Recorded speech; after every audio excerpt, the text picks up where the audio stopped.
Hello, everyone. This is Sharika Matthews, your personal life coach, relationship expert, and creator of Feminine Success Mastery. Thank you guys so much for joining me here this evening for another lively and hopefully insightful conversation. For those of you who are new to me or you don't really know about who I am and what I do, my name is Sharika Matthews, and I work with high achieving women to help them create successful and fulfilling lives. So over the past 5 years of working with and coaching different women at different levels of success in their lives, I come to realize that there's been this one thing that's really keeping them from feeling successful in their life. And that one thing is their relationships. So I work with these women in a one-on-one coaching relationship to help them answer the question, am I in the right relationship? And that's really what brings us to tonight's topic tonight. But I will give you fair warning. I will use curse words during this live. So if you are sensitive to curse words, I advise that you don't really watch this video. But I will say I'm not a fluent cursor or anything like that. So I will be using them tastefully just to make the point here in this conversation. So tonight's conversation is about fuckboys. And what's really funny about tonight's topic is that if you're on my personal page, I posted an article, a link to an article about Amy Cooper, the woman who called the cops on the guy and on the black guy in the park because he asked her to put a leash on her dog. Well, come to find out, she was in a relationship with a married man, and that married man convinced her to give him $65,000 to leave his wife and leave his other girlfriend, pay for her. Let me repeat that. He convinced Amy Cooper, the girl who was afraid of a black guy, to give him $65,000. She wrote him a check for him to leave his wife, leave his other pregnant girlfriend, abort her baby, and come be with him. And in some conversations that I had with my own friends, I'm like, that's some real game. Like, dude convinced this woman to give. I can't get over it. If it was $650, okay, I could probably, it wouldn't shock me that much. If it was $6,000, I would be shocked. But this fool says $65,000. $65,000. I mean, he probably saw nothing wrong with what he did. Now, he is the epitome of what I would label a fuckboy. Because here's something that a lot of us don't really like to talk about, is that smart women, intelligent women, high achieving women, ambitious women, women from all walks of life, levels, education, social backgrounds, we all can fall victim to a fuckboy. I have, but I was able to get out of it very quickly. And so that's why I want to talk to you here tonight. This is not a male bashing session. Let me get this straight. This is specifically about men who are intentionally going out to use women, waste women's time, and use up a woman's time, energy, and money. That's who we're talking about here. Because I know every woman that this video can reach has probably encountered a fuckboy at least once in their lives. So what I did, I wanted to look up the definition of a fuckboy. And, of course, it's not in the Merriam-Webster dictionary. So I had to go to the Urban Dictionary to look it up. So here are some of the definitions and some of the traits of what this guy is. So one of the definitions is he's a boy who is strictly into sexual relationships. He will pretend to genuinely care about you, but fails to prove it through his actions. Now, how many people how many of my ladies out there have had a guy who is just say, oh, I really like you, and I think you're going to be the one for me, and he talks all this good game, but he fails to follow up with his action. I dated a guy a couple of years ago, and he was just that. He would call me, and he would just spend 30 minutes on a 30-minute monologue, just him talking about how much he thought that we would be a good fit together and how good we're going to be together. And listen, all the benefits that I would receive and he would receive if me and him would just hook up. And I'm just like, You show talking a lot of words, but you have yet to ask me out on a date. See, they talk a good game, but fail to follow up with action.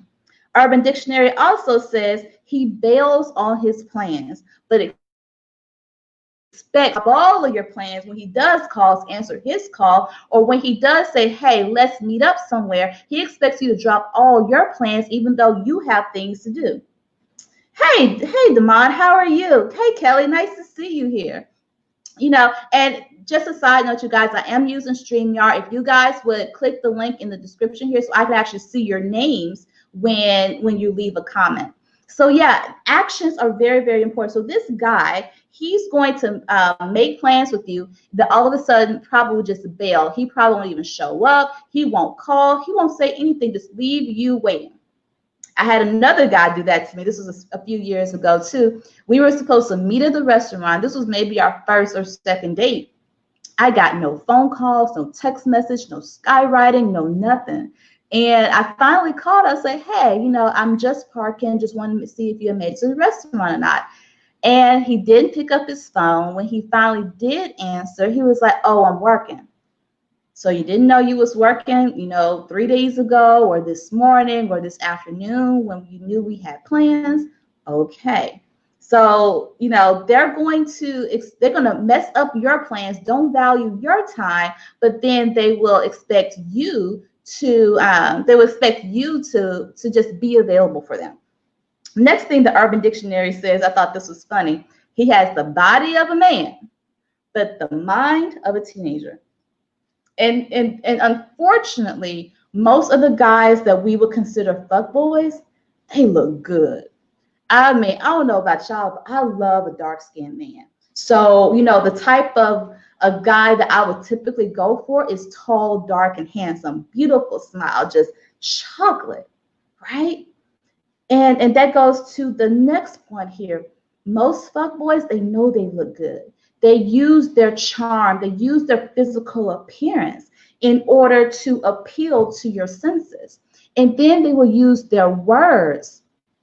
They will use their words in order to get you to kind of bend your will towards theirs, right? And the saying that I've heard for years and years and years, the saying is that men tend to fall in love with their eyes, but women fall in love with their ears. And these fuck boys, they know that. They know how to talk the good talk to you. They know how to whisper sweet nothings in your ear. They know how to appeal to your desires, appeal to your senses, especially if you are a woman who has had some negative experiences dating already. You've been stood up before. You've met men who really wasn't up to your level or to your caliber, what you were expecting. This guy comes in and he's looking good, he's smelling good, he's dressing good, and he's talking good. So it's hard to resist that. It is. And so careful about all of that, right? Because if you end up linking up with this guy, if you end up giving him your time, your energy, or even your body, a couple things are going to happen here. First thing, he's definitely going to waste your time, right? Because he has no intentions of becoming intimate with you. He has no intentions of getting to know you, who you are, what you do, and why you do what you do. They have no intentions for that. Yeah, Obvious says, my friend calls it sweet nonsense, right? Carla says, thank you, girl. So, they're going to waste your time. The second thing that's going to happen is that he affects your energy. He affects your energy. Why? Because remember, this type of guy, this fuckboy, he's all about getting what he wants. He's all about getting his needs met, which is stroking his ego, which is probably sex game, which is probably bragging rights, right? So he's all about getting what he needs out of you. He's all about draining your energy, draining your emotional energy, draining your mental energy, and not replenishing it. That's the difference. He doesn't replenish that which he takes. The third thing that happens is that he changes your outlook on life. Now think about this here. Most of you guys here who are on the live with me, who's watching this video, you're probably somewhere in your 30s, 40s, or 50s, right? and you have been through a few relationships, and you have been on several hundreds probably of dates with different men, right? And so you have some good experiences, and you definitely have some not so good experiences. And so if you're kind of on that edge of your bad experiences outweighing your good experiences, this fuckboy will have the tendency to tilt the scale towards having more bad experiences, and it affects your hope. It affects what you expect out of life. It affects how you go about and how you move throughout life, because now you're like, man, most of these guys out here are going to waste my time. Most of these guys out here are going to use me. You have all these negative expectations of what's going to happen. And then when that begins to set in, it becomes a self-fulfilling prophecy, because whatever you think is what you create, and what you create is what you attract. So now you begin to attract more men who's going to waste your time, more men who's going to use you, more men who's just gonna just not value you. Hey, Leon, you say you 26? I ain't mad at that. After you 29, girl, you looking good for 29. I love it. I love it. So if you end up getting ensnared or getting entrapped, or even, heaven forbid, falling in love with the fuckboy, he's going to change your outlook on life, and not just your outlook on men or relationships.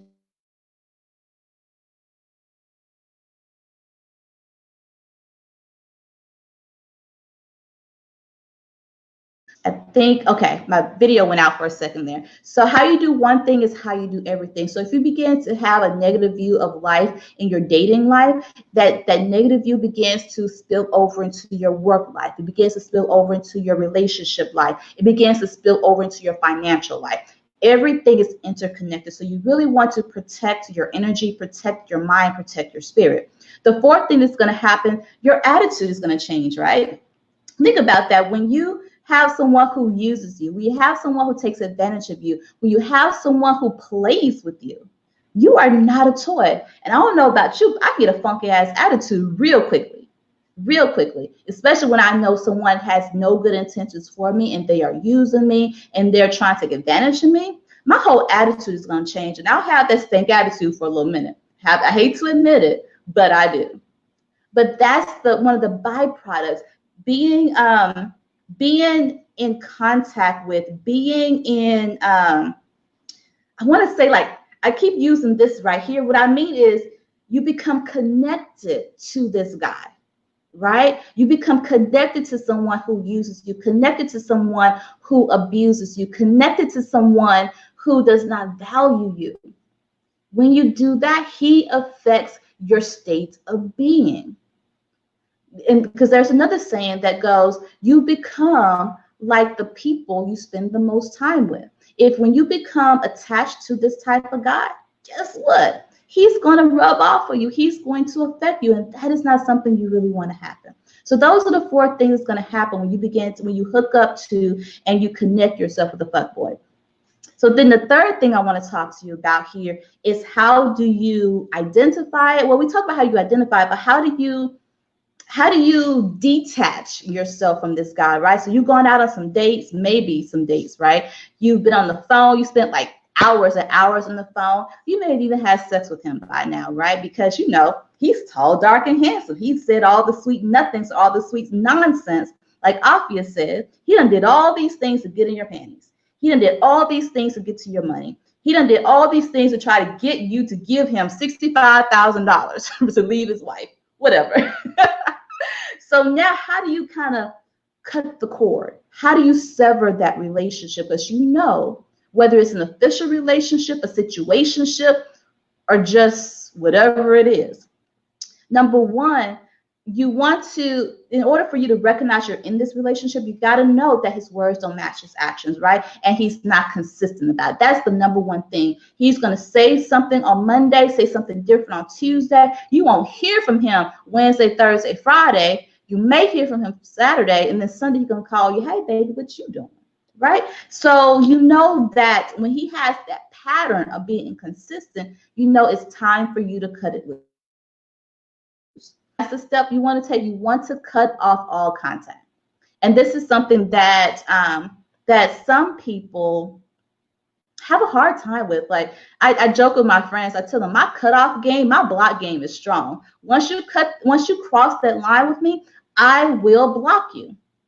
If you follow me for any amount of time, you know I have in my phone a list that's called Do Not Answer.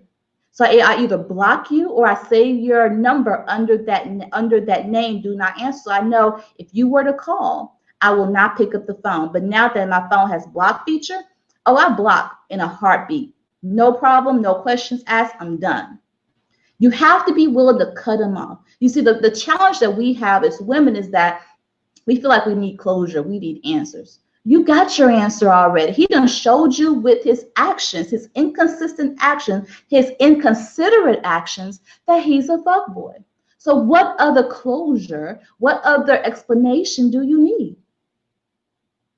Like, somebody answer that for me, because help me out, because what other information do you need in order to cut him out of your life? He means you no good. So block him. Cut them off. Block them on social media. Block them on your phone. If you see them on the streets, you can give him a friendly head nod, but walk on the other side to let him know he does not get the privilege of being in your presence anymore. He is a fuckboy. That ain't gonna change. And the thing that we want to do is we want to hear people out, because some of us are just really, really nice people, right? We want to give people a second chance and hear them out, let them explain themselves, because there is, a 1 to 5% chance that the reason that you ain't heard from him in a week is because his grandmother died. But you forget, it only takes 10 seconds to type a text to say, hey, my grandmother just passed away. I'm really going through a lot right now. Please allow me this time to deal with my family issues.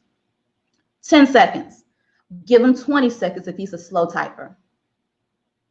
But he did not value you enough. He did not value your time enough. He did not value your heart and your feelings enough to give you that courtesy of knowing that he's going to be unavailable. He's a fuckboy. You don't need any other explanation. You don't need to give him any other second chances. Unless Jesus comes and sits on your lap and say, boo-boo, give him another chance.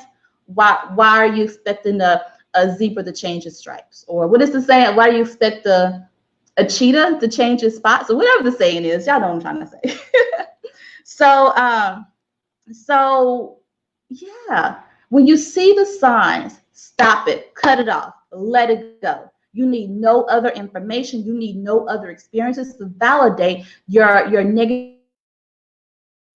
But then the next thing comes, now that you have severed yourself from this fuckboy, how do you recover from that? Because he has affected your outlook. He has affected your way of thinking and your posture. He has probably affected even how you feel about yourself, because you gave your body to him, or you gave him $65,000 or $650, or you let him use your car, or whatever the case may be. He took advantage of you in some shape, form, or fashion. How do you recover from that? So I'm going to give you 4 things you can do to recover from this, and then I'll end this video. Number 1 is take a look at what part of you was attracted to him. I want you to write this down. Take a look at the part of you that was attracted to him, because what he did, yeah, he was tall, dark, and handsome. He looked good. He smelled good. He dressed good. He spoke good. But he spoke the words, the right words, to appeal to this part of you that allowed him to get his hook into you. So what was that? What was the thing that he said that drew you in? What was the thing he did to drew you in? And what part of your heart did he hook into? Did he hook into this need to be validated? Did he hook into this need to be seen? Did he hook into this need to feel sexy?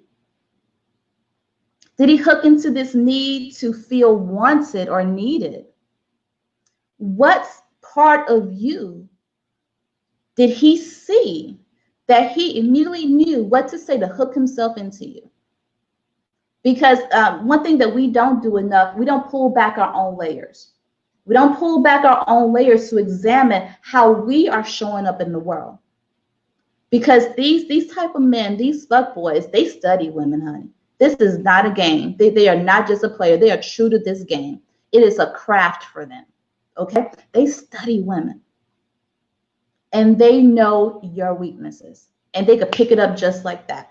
It doesn't mean that you're a weak woman. It does not mean you're a weak woman. It just means that you have this vulnerability on your shoulder, on your sleeve, that he was able to pick up on and exploit it. Because here's the thing, we all have weaknesses. Even this fuckboy, he has a weakness. It's probably his ego. But we all have weaknesses. We all make mistakes. We all have that one part of us that we need to work on, that we need to continue to develop, right? Because none of us are perfect.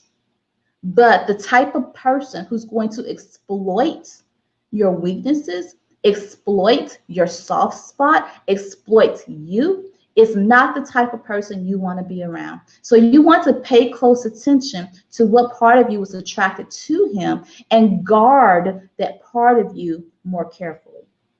So that's the first thing. The second thing is that your value. I've used this example before, and this was given to me.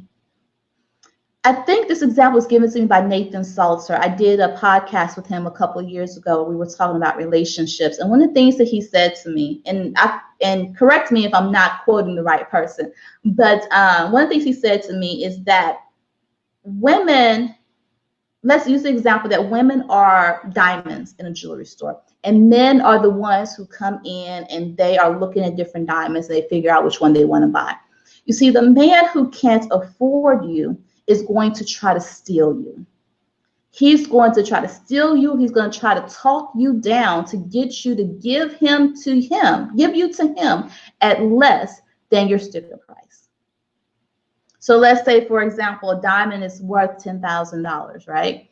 And this guy only has $10 in his pocket. He's going to try and haggle you and convince you to bring your price down from $10,000 to $10 so he could take you home. Or he's going to want to do a payment plan. Let me give you a down payment of $500, and then I'll make payments on you over the next couple of days or next couple of months or whatnot. But here's the thing. Payment plans don't work, and lowering your value doesn't work. You have to hold yourself and position yourself in such a way that a guy is going to know he can't come to you with the BS.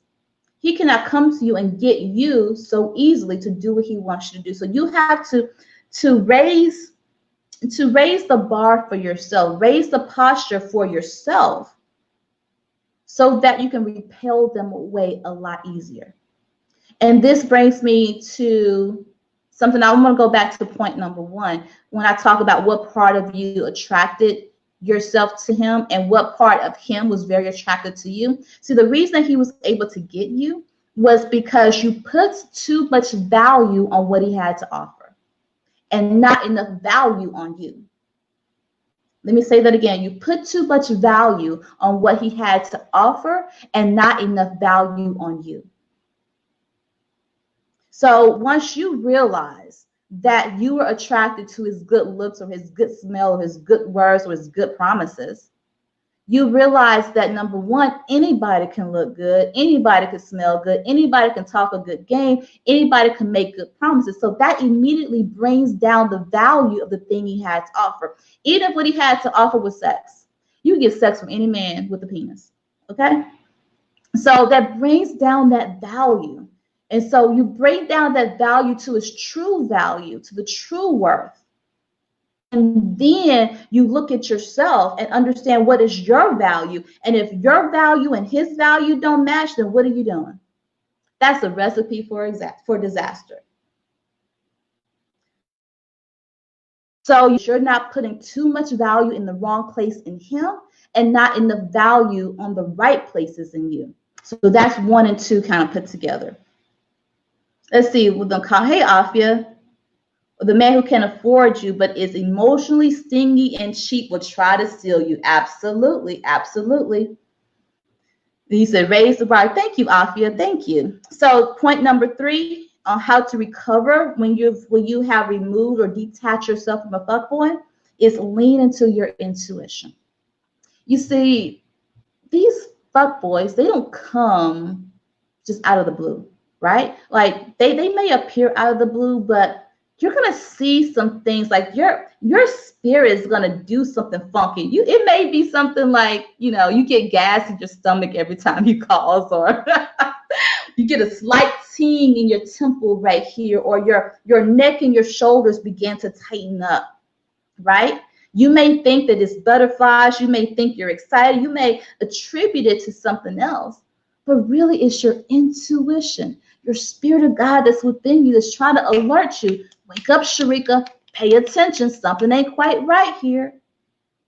Lean into your intuition, get the information, and open your eyes to what's happening and trust yourself. So after this has happened, you detach yourself from this God, you have to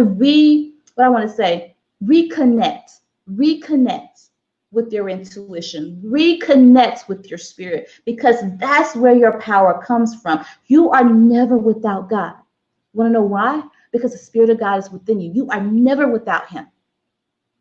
And most of the times when we are making mistakes and we're making bad judgments, it's because we had not leaned into our intuition. We had not leaned into our spirit. So during this time of detaching from that God, lean back into your spirit. Lean back into where your true power and your true strength come from. And so that you can sharpen your intuition and sharpen your spiritual eyes so that you can see this God, and the next time a fuckboy try to come your way, from a mile away. And then the fourth thing is something that I love teaching my clients, and it is maintain your posture, wear your crown at all times. And what that means is when you know who you are and you know what you bring to the table and you have peeled back the layers and done your own work, honey, you are a queen in your own right. You are. So that means you have the authority to be discriminated. I'm going to lean in a little bit for this one. Hey, Tamesia, how are you? You have the authority to be discriminating. That means that you don't have to accept everybody who shows up in your life. Think about that. You don't have to accept those up in your life.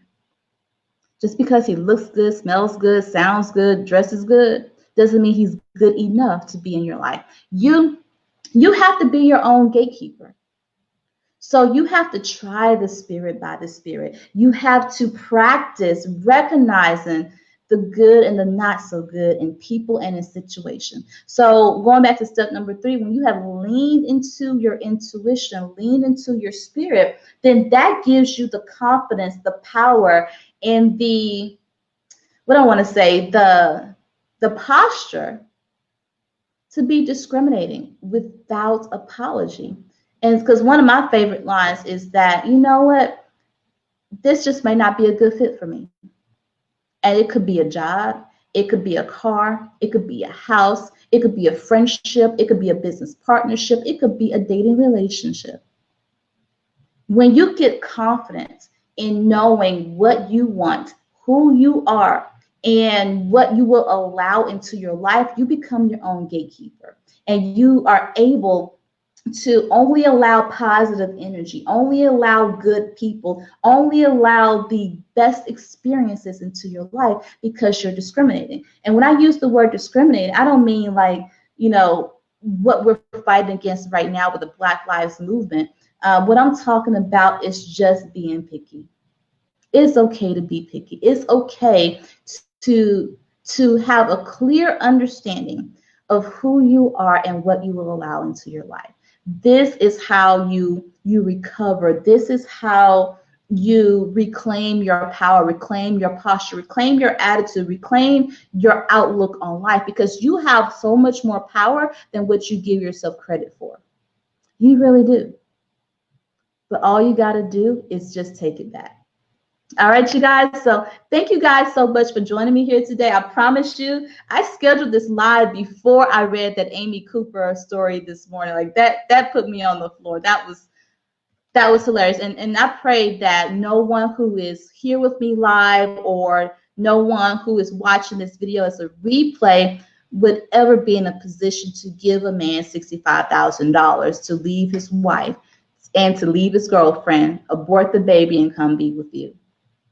Let's no longer allow ourselves to be taken advantage of by anybody. No man, no job, no business relationship. Be discriminating. Wear your crown. Match their words to their actions. See if they're willing to invest in you as much as you're willing to invest in them. When you see the signs, cut them off. Stop asking questions. The signs are there. You have all the information you need. Keep it moving and keep it moving forward. All right, you guys, I hope this video was a blessing to you. Lean on. I hope this video was a blessing to you. If it was, hit the share button below and share this on your page. Share this with your friends and family or whomever you think this would be a blessing to. Join me here tomorrow night at 9 o'clock. I am doing these lives Monday through Friday at 9 p.m. Central Standard Time. So beat me back here tomorrow and let's have another fun conversation. All right, you guys, have a good night. Bye-bye.